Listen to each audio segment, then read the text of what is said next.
Hey everyone, in this NBA 2K24 My Career Badges Explained video, I want to talk about badges and how they work. So if you hit the pause button, you'll find badges if you look over here under progression, and there are badges there. Now, I'm fairly early in my career here, but I understand the principle of this, I think. So hopefully I'll get it right. If I get it wrong, I'll update the video, but I think I've got it right now. So if we have a little look on this, this shows how badges are currently applied and whether any are progressing or any are flat. And I think this gets easier as you progress through the game. You learn more about how these work, but I'm still pretty early stages. But one of the ways you can upgrade your badges is to go to the practice facility and practice there, and then that will help with your badges. Let's have a little look at the badges though and talk about them. So to access them, you press A, or whatever button it shows on the left hand side, and we can see a variety of different things here, all the badges that are available, and some you can see are highlighted in a color and some aren't. So once you basically hit the requirements of the badge will light up as bronze, and that's the lowest sort of level of the badge you can get. Now you can see, if we look at this comeback kid, there is a badge sort of progress showing below it where we're going from bronze to silver. So you see it says badge level in the middle there, and what this means is the more that goes up, the more effective the badge will be. So if I can get it up to silver, we'll get better stuff there. So sometimes there's attribute requirements to hit the silver. So you can see in this case on the right hand side, I need to have at least a 64 mid-range shot with my stats. In the bracket, the number in brackets is my current stat for that, so I'm at 89. So I could work this badge all the way up to the purple badge that we see there, because I have 89 3-point shots, so that's cool. So we're all good. Sorry, for 89 mid-range shots, so we're good there. You can also get it with the 3-point shot, as we see here as well. So the other badges here, some you won't be able to get because it depends on your stats. So for example, this Dream Shake, I need 63 post control. My stat is only 49, so I can't get that badge unless I work on upgrading that particular thing. And you're not really going to be able to upgrade everything unless you manage to get attributes in everything, which is nigh impossible. So you need to be thinking about what suits your player, you know, what sort of stats are you working towards.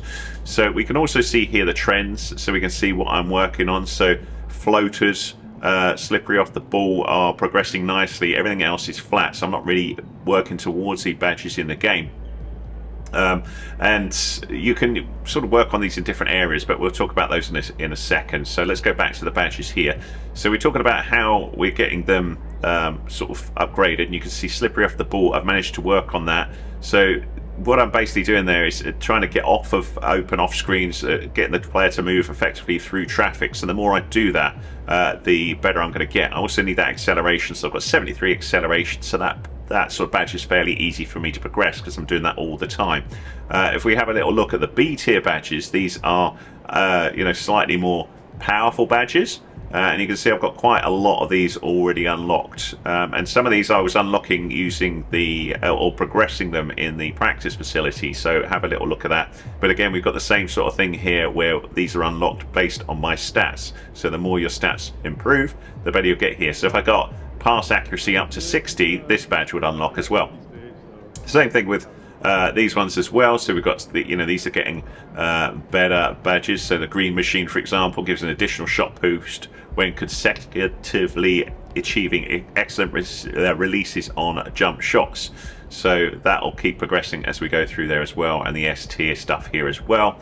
And then we've got a badge perks. Now this stuff, you can see I haven't unlocked at all, but you can see a badge with overdrive applied will receive an increase in badge level progression while playing games. So if I manage to unlock that, then I'll get a boost to that badge, whatever badge I apply in here. But you can see I need to have 5 badges active at the silver level or higher, then talk to Josh Giddy to unlock overdrive for C tier badges. I don't have that yet, which is why I can't unlock it. But once you do that, if you put the badges in here, whatever badges you want to pick, you're going to get those boosts. So the S tier, for example, again, increased stuff there, but for that I've got to complete 12 NBA games with overdrive equipped to an A tier badge, then talk to Donovan Mitchell to unlock overdrive for S tier badges. So it's a bit of a faff to get these, but they're going to give you extra boosts over time. The other thing we've got here are the floor setters. So you can see these, if you manage to get these, which I didn't start season 1, but I don't even know how these unlock, it doesn't say, but they would stop the badge, that whatever one you lock in here, from going below the listed badge level. So if you don't use the badge, then the performance can gradually drop over time. Can't go below bronze, so that'd be your minimum setting. But if you neglect, like if you didn't shoot stuff all the time and it was a shooting badge, you may see that drop. Or if you didn't, do rebounds and it's a rebound badge, that sort of thing.